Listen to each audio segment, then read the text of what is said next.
네, 하나의 말씀, 구약성경 시편 50편 22절과 23절 말씀입니다. 공독하겠습니다. 하나님을 잃어버린 너희여, 이제 이를 생각하라. 그렇지 않으면 내가 너희를 찢으리니 건질 자 없으리라. 감사로 제사를 드리는 자가 나를 영화롭게 하나니 그 행위를 옳게 한 자에게 내가 하나님의 구원을 보이리라. 아멘. 네, 할렐루야. 벌써 이제 6개월이 2021년도 6개월이 지나고 7월 첫 주일을 당하게 되는데, 지난 6개월 동안 참 은혜 가운데 평안하셨습니까? 남은 2021년의 시간들도 하나님의 은혜와 은총이 모든 성도와 가정에 함께 하시기를 축원합니다. 오늘 이 시간에는 시편 50편 22절과 23절의 말씀을 보셨는데, 그 중에 23절 상반절을 보면 감사로 제사를 드린 자가 나를 영화롭게 하나니, 이렇게 말씀을 하고 있습니다. 그래서 이 말씀을 근거로 해서 감사로 하나님을 영화롭게 하라, 이러한 제목으로 함께 은혜를 나누고자 합니다.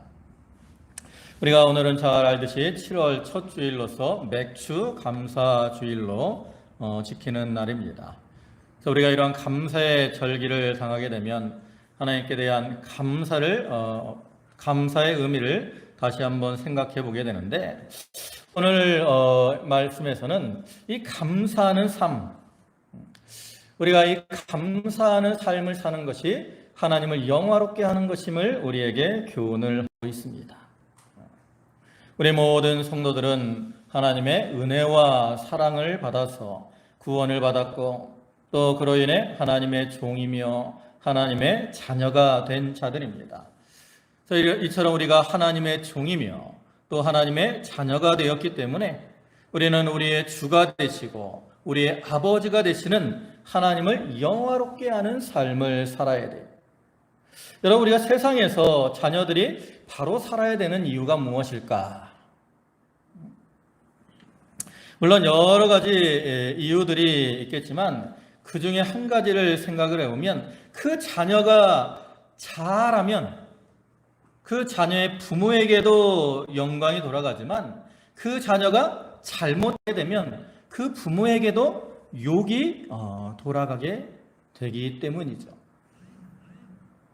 그래서 우리가 이제 대입 때가 되면 학생이 대입 시험을 잘 봐서 만점을 받으면 그 학생도 영광을 얻지만, 그 학생을 잘 기른 부모도 다른 사람들에게 참 대단하다, 어떻게 길렀길래, 다른 사람들이 그 부모를 인정해 주죠. 또 운동선수들이 올림픽과 같은 큰 경기에 나가서 메달을 따게 되면 그때도 그 부모가 높임을 받게 됩니다. 요즘은 이렇게 올림픽을 할 때 메달 따는 거에 대해서 그 집 찾아가고 이런 걸 많이, 예전보단 덜 하는 것 같아요. 근데 저희가 젊을 때는 메달을 딸 가능성이 있으면 방송국에서 미리 그 선수의 집에 가서 가족들이 모여서 응원하는 모습도 찍고, 그 다음 메달을 땄을 때 그 모습, 이거를 보여주기도 하고, 또 그 부모와 인터뷰를 하기도 하고, 이러한 모습들을 본 기억들이 있거든요. 그와 같이 세상적으로 자녀가 잘하면 그를 통해서 부모에게 영광이 돌아가는 것처럼, 영적으로도 하나님의 자녀인 우리 성도들이 바로 살면 그를 통해서 하나님께 영광이 돌아가게 되는 거예요. 그럼 우리가 바로 사는 삶을 살아야 되는데, 우리가 바로 사는 삶의 모습은 여러 가지가 있겠지만 그 중에 한 가지가 바로 감사하는 삶을 사는 거라는 거죠. 우리가 잘 아는 데살로니가전서 5장 16절부터 말씀을 보시면, 항상 기뻐하라, 쉬지 말고 기도하라, 범사에 감사하라, 이는 그리스도 예수 안에서 너희를 향하신 하나님의 뜻이니라 그랬어요. 이처럼 우리가 기뻐하고 기도하며 또 감사하는 삶, 이것이 하나님의 뜻에 합한 이러한 생활이고, 그렇기 때문에 그것이 하나님을 영화롭게 하는 것이 된다라는 거예요. 하나님께서 이 세상의 천지 만물들을 만드실 때 하나님께서 선하신 뜻과 목적을 가지고 모든 것을 만드셨습니다. 특별히 하나님께서는 우리 인간들을 만드실 때는 하나님의 형상을 따라 하나님의 모양대로 우리를 존귀하게 만들으셨어요. 그럼 하나님께서 이처럼 우리 인간을 하나님의 형상을 따라 하나님의 모양대로 존귀하게 만드신 목적이 뭘까? 그냥 사람들이 다른 만물들에게 높임을 받으라고 이렇게 하나님의 형상대로 만드셨을까? 그것보다는 하나님께서 그러한 사람들, 하나님의 형상대로 창조된 사람들을 통해서 영광을 얻기 위해서 사람을 그렇게 창조하신 것이죠. 그래서 이사야 43장 7절의 말씀을 보면 물은 내 이름으로 일컫는 자 곧 내가 내 영광을 위하여 창조한 자를 오게 하라. 그들을 내가 지었고 만들었느니라 그랬어요. 이와 같이 하나님께서 우리 사람들을 창조하신 목적은 바로 하나님의 영광을 위하여 창조한 것이라는 거죠. 그래서 우리 인간들은, 우리 사람들은 무엇보다 하나님께 영광을 돌리는, 하나님을 영화롭게 하는 삶을 살아야 됩니다. 그래서 우리가 소요리 문답에서도 우리 인생의 목적을 그렇게 말씀을 하죠. 소요리 문답 1문을 보면 사람의 제일 되는 목적이 무엇입니까? 이렇게 질문을 하는데 그에 대한 답이 뭐예요? 하나님을 영화롭게 하는 것과 또 영원토록 그를 즐거워하는 것입니다. 그래서 사람의 제일 되는 목적은 바로 하나님을 영화롭게 하는 것이라는 거죠. 또 그 하나님으로 인해 기뻐하고 즐거워하는 것이라는 거예요.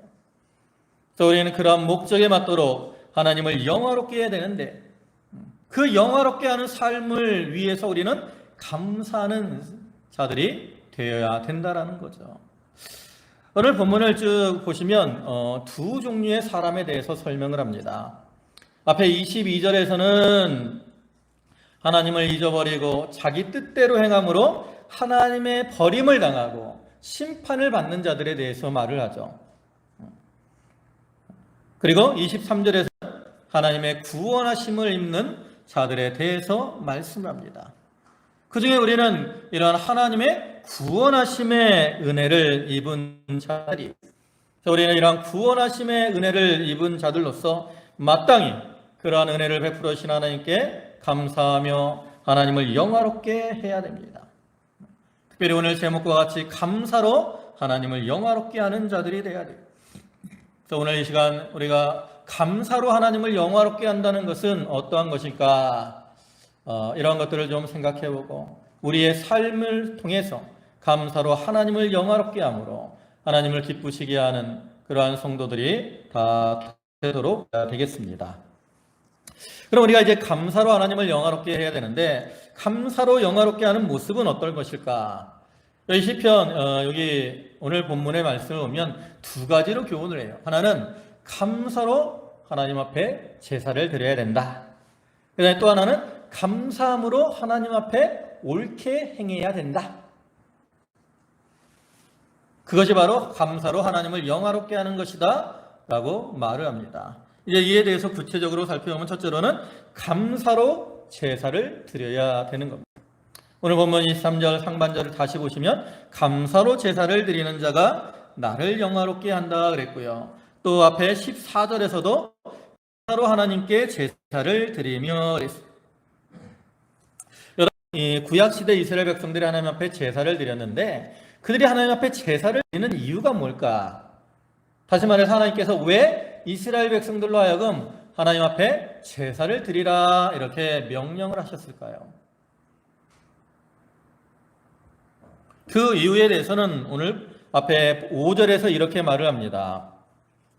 이르시되 나의 성도를 너의 앞에 모으라 곧 제사로 나와 언약한 자니라 하시도다. 이 말씀처럼 하나님께서는 제사를 드리라고 하시는 이유는 제사로 이스라엘 백성들과 언약을 맺으시고 그들에게 은혜와 복을 주시기 위함이에요. 여러분, 하나님께서 이스라엘 백성들의 제사를 요구하는 것은 무엇이 부족해서 제사를 요구하신 것이 아닙니다. 거의 9절부터 말씀을 보면 내가 내 집에서 수소나 내 우리에서 수염소를 취치 아니하리니 이는 삼림의 짐승들과 천산의 생축이 다 내 것이며 산의 새들도 나의 아는 것이며 들의 짐승도 내 것임이로다. 이와 같이 하나님 모든 것이 하나님의 것이기 때문에 하나님이 무엇이 부족해서 제사를 드리라고 하는 것이 아니에요. 또 그의 뒤에 이어지는 것처럼 하나님 굶주려서 제사를 요구하시는 것도 아닙니다. 거의 12절과 13절을 보시면 내가 가령 줄여도 내게 이르지 않을 것은 세계와 거기 충만한 것이 내 것임이로다. 내가 수소의 고기를 먹으며 염소의 피를 마시겠느냐.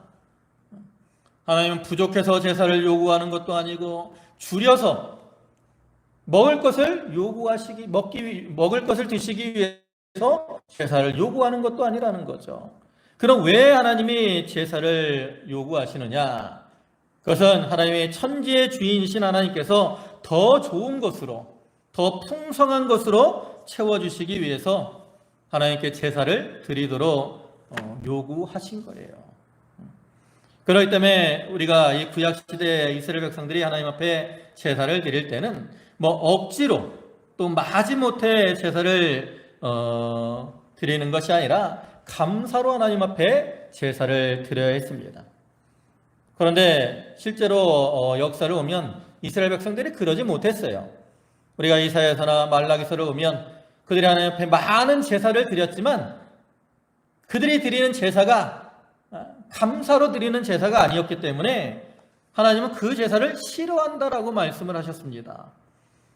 그 중에 이사야 1장 13절과 14절을 보시면 12절부터 보시면 너희가 내 앞에 보이러 오니 그것을 누가 너희에게 요구하였느냐 내 마당만 밟을 뿐이니라. 헛된 재물을 다시 가져오지 말라. 분향은 나의 가증이 여기는 것이요 월삭과 안식일과 대로 모이는 것도 그러하니 성회와 아울러 악을 행하는 것을 내가 견디지 못하겠노라. 내 마음이 너희의 월삭과 절기를 싫어하나니 그것이 내게 무거운 짐이라. 내가 지기에 곤비하였느니라. 이처럼 하나님께서 이스라엘 백성들이 많은 제사를 가져왔는데 그걸 뭐라 그래요? 가증이 여긴다라고 말해요. 가증이 여긴다. 또 그것을 무엇이라고 여겨요? 무거운 짐이다라고 여긴다는 거예요. 짐이요. 왜 이스라엘 백성들이 드리는 제사가 하나님이 가증이 여기는 것이고 싫어하는 것이 되고 무거운 짐이 되었을까? 그것은 그들이 제사를 드리지만 마지못해서 형식적으로 제사를 드리고 있었기 때문이라는 거죠. 그와 같이 오늘날에도 우리가 하나님 앞에 예배를 드릴 때 마지못해서 억지로 이렇게 드리면 그 예배는 하나님이 받으시지 않는다라는 거죠. 우리는 무엇으로 예배를 드려야 돼요? 감사로 예배를 드려야 돼. 예배에 나올 때 기쁨과 즐거움으로 나와서 감사로 하나님 앞에 예배를 드려야 됩니다. 그러한 예배가 하나님을 기쁘시게 하고 그러한 예배를 통해서 하나님이 영광을 받으시는 거라고. 그럼 우리가 감사로 하나님 앞에 예배를 드리는 것은 어떻게 드리는 것일까? 그건 첫째로는 신령과 진정으로 예배를 드리는 겁니다. 요한복음 4장을 보면 그 사마리아 여인과 예수님과 대화가 나오죠. 그때 사마리아 여자가 예수님께 나와서 물어보잖아요. 유대인들은 예루살렘에서 제사를 해야 된다 그러고 우리 조상들은 그리심산에서 제사를 드려야 된다 그러는데 어디서 드리는 것이 옳습니까? 그때 예수님께서 뭐라고 답변을 하세요? 거기 요한복음 4장 23절과 23절을 보면 아버지께 참으로 예배하는 자들은 신령과 진정으로 예배할 때가 오나니 곧 이때라. 아버지께서는 이렇게 자기에게 예배하는 자들을 찾으시느니라. 하나님은 영이시니 예배하는 자가 신령과 진정으로 예배할지니라. 이와 같이 예수님은 그림심산에서도 말고 예루살렘에서도 말고 어디서? 신령과 진정으로 드리는 예배를 드려야 된다. 즉 말씀과 성령의 인도를 받는 예배를 드려야 된다라고 가르쳐 주셨습니다.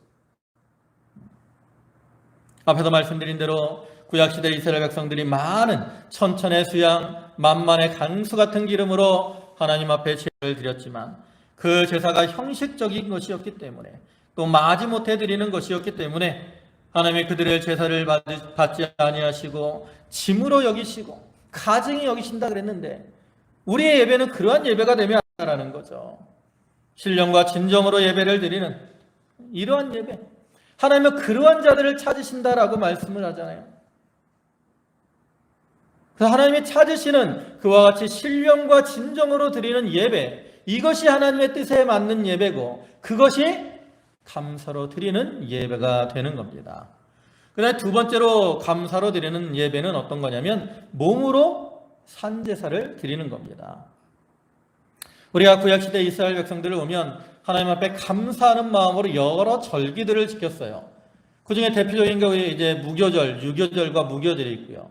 또 77절, 오순절, 맥추절 이게 한 가지고 그 다음에 초막절, 수장절 이게 이제 이스라엘의 3대 절기입니다. 근데 이러한 3대 절기를 지킬 때 하나님께서 이스라엘 백성들에게 명하시기를 뭐라 그랬냐면 하나님이 택하신 곳으로 와서 제사를 드리되 공수로 제사를 드리지 말라고 했어요. 공수가 뭐예요? 공수가 뭐예요? 빈손이에요. 빈손. 더 신명기 16장 16절 17절을 보면 너희 중 모든 남자는 1년 3차 곧 무교절과 77절 초막절을 내 하나님 여호와의 택하신 곳에서 여호와께 보이되 공수로 여호와께 보이지 말고 그랬어요. 그럼 하나님께서 이처럼 공수로 보이지 말고 하나님이 주신 복을 따라 그 힘대로 물건을 드리라고 하시는 이유는 뭘까? 앞에서도 말씀을 드렸지만 하나님 부족해서 이스라엘 백성들에게 이렇게 물건을 가져와서 예물로 드리라고 말씀을 하시는 것일까? 그렇지 않잖아요? 하나님은 천지의 주인이시기 때문에 무엇이 부족하신 분이 아니라고. 그럼 왜 하나님께서 이렇게 공수로 보이지 말라고 하셨을까? 그 이유는 이스라엘 백성들이 하나님께 받은 은혜에 감사하기 위해서는 자기의 것을 희생하고 헌신해야 된다라는 것을 이를 통해 알려주시는 겁니다. 그 중에서도 특별히 자기를 온전히 하나님 앞에 바쳐드리는 자가 되어야 될 것을 교훈하시기 위해서 너희는 공수로 내게 나오지 말라 이렇게 말씀을 하는 거예요. 그래서 이것을 신약시대는 바울이 로마서 12장 1절에서 이렇게 말씀을 하죠. 그러므로 형제들아 내가 하나님의 모든 자비하심으로 너희를 권하노니 너희 몸을 하나님이 기뻐하시는 거룩한 산제사로 드리라. 이는 너희의 드릴 영적 예배니라. 이와 같이 우리 성도들이 자기의 몸으로 하나님의 뜻을 이루어지는 그러한 헌신, 봉사하는 것, 이것이 하나님의 은혜에 보답하는 것이고 이것이 감사로 하나님께 예배를 드리는 것이 된다는 거예요. 우리나라 초창기에 들어온 선교사님들 중에 많이 있었는데 그 중에 이제 언더우드라는 선교사님이 있습니다. 그분은 이제 제가 졸업했던 그 경신 고등학교를 이렇게 세우신 분인데 그분은 이제 영국에서 출생을 했지만 어릴 때 미국으로 이민을 하셨어요. 신앙은 좋았는데 가정적으로는 좀 어려운 그러한 형편이었습니다. 그래서 그분이 이제 예배를 드리며 헌금을 할 때마다 드릴 돈이 없으니까 뭐라고 기도를 했냐면 이 몸을 주님께 바칩니다. 이렇게 기도를 했다라는 거예요. 그래서 그 기도대로 이제 하나님께 바쳐져서 목사로 또 선교사로 우리나라에 파송이 되었고, 그래서 우리나라에서 이제 선교 활동을 하면서 교육에도 힘을 써서 우리 경신고등학교나 연세를 세우셨고, 또 세문안교회를 세우시고, 또 그 자손들도 아들과 손자까지 우리나라에서 이렇게 봉사를 했죠. 이러한 언더우드 선교사와 같은 많은 선교사들이 들어와서 우리나라에서 자기 몸을 들여 헌신했기 때문에 그를 통해서 우리가 복음을 받았고 우리가 오늘날 이렇게 구원을 받아 하나님을 섬기게 되었어요. 또 우리가 잘 아는 사도 바울도 복음을 위해서 온전히 헌신함으로 하나님께 영광을 돌려드렸습니다. 그러한 모습을 고린도후서 4장 13절부터 보면 기록한 바 내가 믿는 거로 말하였다 한 것 같이 우리가 같은 마음, 같은 믿음의 마음을 가졌으니 우리도 믿는 거로 또한 말하노라. 주 예수를 다시 살리신 이가 예수와 함께 우리도 다시 살리사 너희와 함께 그 앞에 서게 하실 줄을 아노니 모든 것을 너희를 위하여 하는 것은 은혜가 많은 사람의 감사함으로 말미암아 더하여 넘쳐서 하나님께 영광을 돌리게 하려 함이라. 바울이 이렇게 모든 것을 한 이유가 뭐예요? 은혜가 많은 사람의 감사함으로 말미암아 넘쳐가지고 하나님께 영광을 돌리기 위해서 자기가 이 복음 전하는 일을 했다라고 고백을 하고 있잖아요.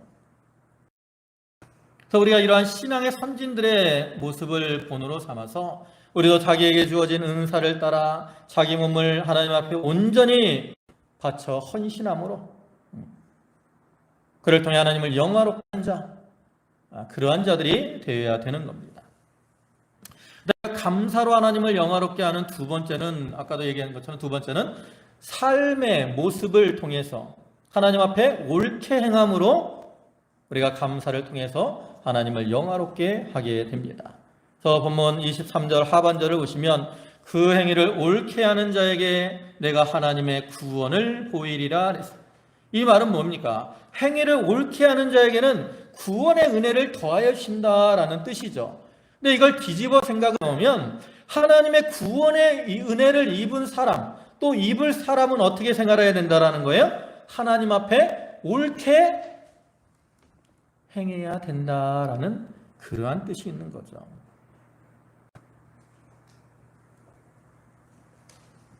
우리가 하나님의 구원의 은혜를 입은 자로서 우리가 하나님께 감사하는 자가 되려면 우리의 그 행위가 하나님이 옳다 인정하실 만한 그러한 모습으로 행해야 되는 거예요.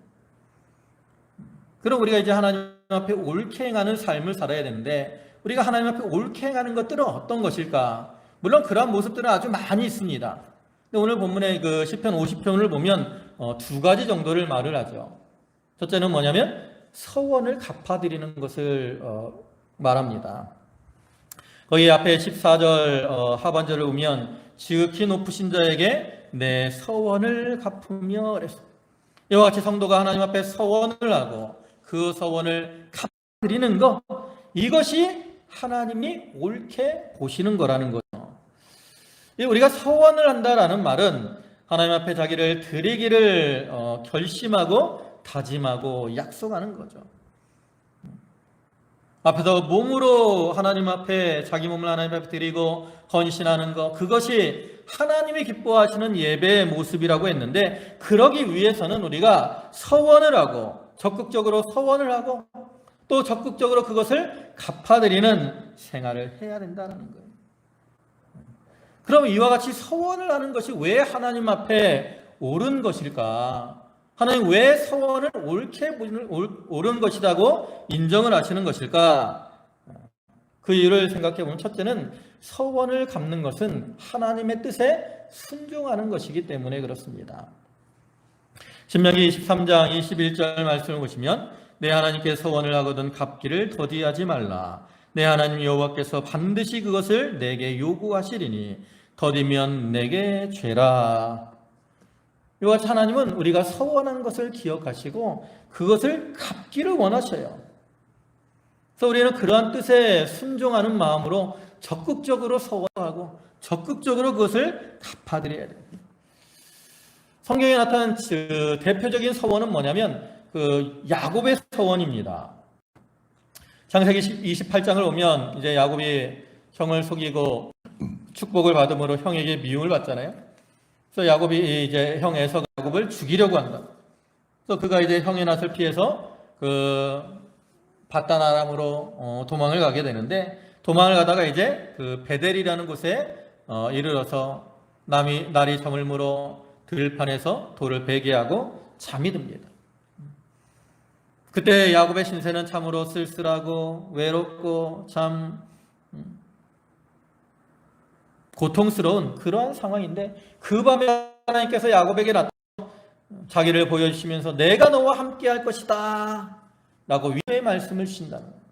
그래서 그러한 위로의 말씀을 들은 이 야곱이 깨어서 이제 감격 가운데 하나님 앞에 서원을 하지요.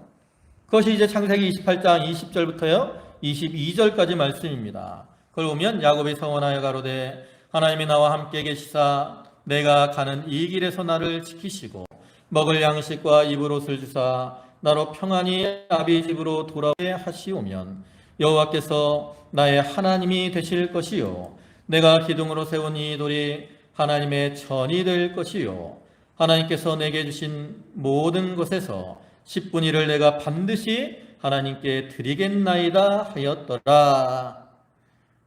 그런데 이렇게 야곱이 서원을 했는데 그가 밧단 아람으로 가서 20년을 지내면서 그 서원을 잊어버리고 세상을 따라 살아가고 있었다라는 거죠. 그런데 하나님께서는 그러한 이 야곱의 서원을 잊지 않고 그 서원을 갚도록 이제 외삼촌과 그 외사촌들이 야곱을 미워하게 해요. 그 밧단 아람을 떠날 수밖에 없는 상황을 만드는 거죠. 그러면서 이제 너는 돌아가라 그러는 거예요. 그것이 이제 31장 13절인데 나는 베델의 하나님이라 내가 거기서 기둥에 기름을 붓고 거기서 내게 서원하였으니 지금 일어나 이곳을 떠나 내 출생지로 돌아가라 하셨느니라. 이제 여기 머물지 말고 돌아가서 너의 서원한 것을 갚아라 이렇게 말씀을 하시는 거죠. 이와 같이 하나님은 20년 야곱이 서원 20년이 지났는데 그것을 기억하시고 그것을 갚도록 기다리고 계신다라는 거죠.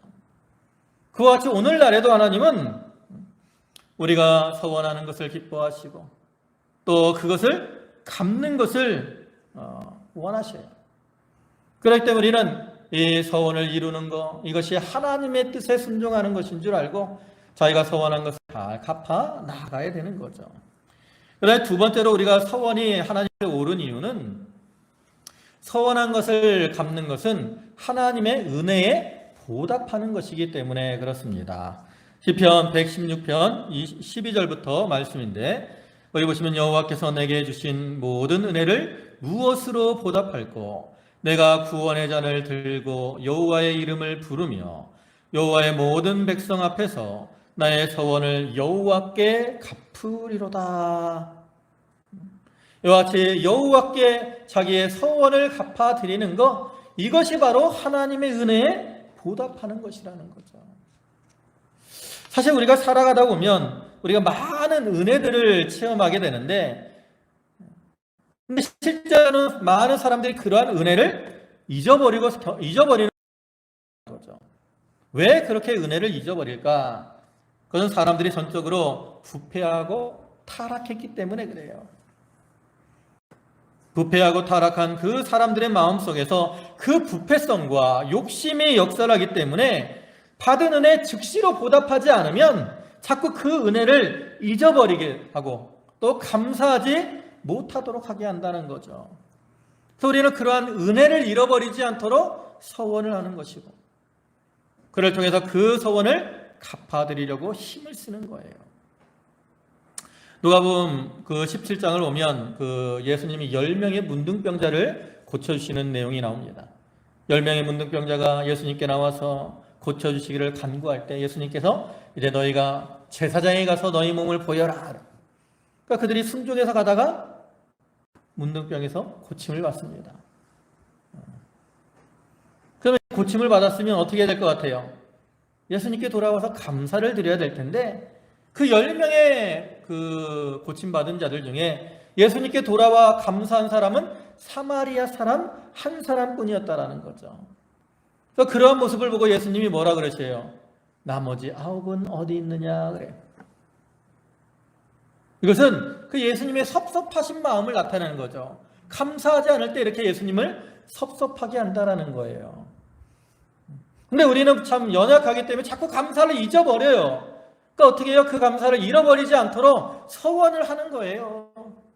내가 감사를 힘써 갚아드리려고 서원을 하고 그 서원을 갚아드림으로 하나님의 은혜에 보답을 하는 거라는 거죠. 그러면 하나님께서는 그 아까 돌아와서 감사한 사마리아인에게 예수님이 뭐라 그래요? 내 믿음이 너를 구원하였느니라. 또 특별한 구원의 축복을 주시잖아요. 그와 같이 우리가 서원을 갚음으로 하나님의 은혜에 보답을 하면 하나님께서는 그러한 자를 기뻐하셔서 더 큰 은혜와 복을 토하여 주신다라는 거죠. 그래서 우리가 연초에 이렇게 연보를 작정하는 것도 그러한 의미가 있는 거예요. 그래서 우리가 아무튼 이렇게 서원을 갚는 거 하나님을 기쁘시게 하는 것이고 하나님의 은혜에 보답하는 것인 줄 알고 또 하나님 앞에 옳게 행하는 것인 줄 알고 서원한 것을 갚기를 힘쓰는 자들이 되어야 되는 겁니다. 그 다음에 우리가 하나님 앞에 옳게 행하는 것 두 번째는 뭐냐면 여기 오늘 본문에서는 환난 중에 하나님 앞에 부르짖는 것이다 라고 말씀을 합니다. 15절 말씀을 보면 환난 날에 나를 부르라 내가 너를 건지리니 내가 나를 영화롭게 하리로다. 이와 같이 우리 성도들이 환난 중에 하나님 앞에 기도하는 것 그것이 하나님이 옳게 보시는 것이고 하나님이 옳다고 인정을 하시는 거라는 거죠. 우리가 세상을 살아가다 보면 우리 앞에 많은 환난들이 닥쳐오게 됩니다. 특별히 하나님을 바로 섬기고 믿음을 지키려고 하면 더 많은 환난이 닥쳐오게 되죠. 왜냐하면 이 세상은 공중의 권세 잡은 사단이 역사를 하고 있기 때문에 우리가 이러한 세상에서 구별되어서 하나님 앞에 정결하게 살려고 하면 사단이 그걸 싫어하는 거예요. 그래서 어떻게 해요? 우리를 괴롭게 하고 핍박을 하는 거죠. 그래서 사도행전 14장 22절에서도 자들의 마음을 굳게 하여 이 믿음에 거하라 권하고 또 우리가 하나님 나라에 가려면 많은 환난을 겪어야 할 것이다 그랬어요. 하나님 나라에 들어가려면 많은 환난을 겪을 수밖에 없습니다. 우리는 그러한 환난의 순간에 하나님 앞에 기도함으로 그 환난을 이겨나가야 되는데 그럼 왜 이제 환난 중에 부르짖는 것이 하나님 앞에 옳게 행하는 것일까? 그 이유는 첫째로는 우리가 환난 중에 부르짖는 것은 그만큼 하나님을 신뢰하는 하나님을 의지하는 증거이기 때문에 그렇습니다. 사실 하나님은 전능하신 하나님이시기 때문에 얼마든지 우리 앞에 환난이 닥칠 수 있는 그러한 분이시죠. 그럼에도 불구하고 하나님이 환난을 허락하셨어요. 욥기 1장과 2장을 보면 욥에게 많은 환난들이 닥쳐오잖아요. 그런 환난이 사단을 통해서 오는데 우리가 그 모습을 자세히 보면 하나님이 그것을 허락하시는 것을 볼 수 있죠. 그럼 하나님께서 이렇게 괴로운 환난을 왜 허락을 하십니까? 그것은 하나님의 선하신 뜻을 이루기 위함입니다. 그 중에서도 오늘 본문과 연관을 해보면 우리가 환난을 통해서 하나님과 가까이 하고 하나님을 의지하도록 하시기 위해서 하나님이 환난을 허락하시는 거예요. 본문에서 환난 날에 나를 부르라 이렇게 하시는 것은 너희가 환난이 왔을 때 나에게 가까이 나와라. 나를 의지해라. 이러한 뜻으로 말씀하시는 거거든요. 그럴 때 우리가 환난 중에 하나님 앞에 부르짖는다는 것은 그만큼 우리가 하나님을 의지하고 신뢰하는 그러한 증거가 됩니다. 그래서 우리가 환난 중에 부르짖는 것이 하나님이 옳게 보시는 것이 된다라는 거예요. 그래서 우리 성도들은 어려움을 당했을 때에 자기도 하나님 앞에 힘써 기도하며 또 교회에서 서로 마음을 모아 기도를 해야 됩니다. 여러분들 이 개인적으로나 또 가정적으로 어려움을 만나면 전화 또 이렇게 교회에 연락을 해서 함께 기도를 해야 됩니다.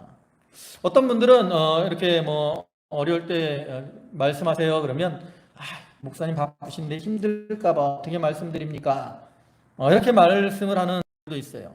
근데 대부분의 목사님들은 교인들이 어려움을 당해서 목사님 저를 좀 위해서 저희 가정을 위해서 좀 기도해 주세요 하면 싫어하시는 분들이 한 분도 없어요. 대부분 그걸 어떻게 여기셔요? 기쁘게 여긴다고.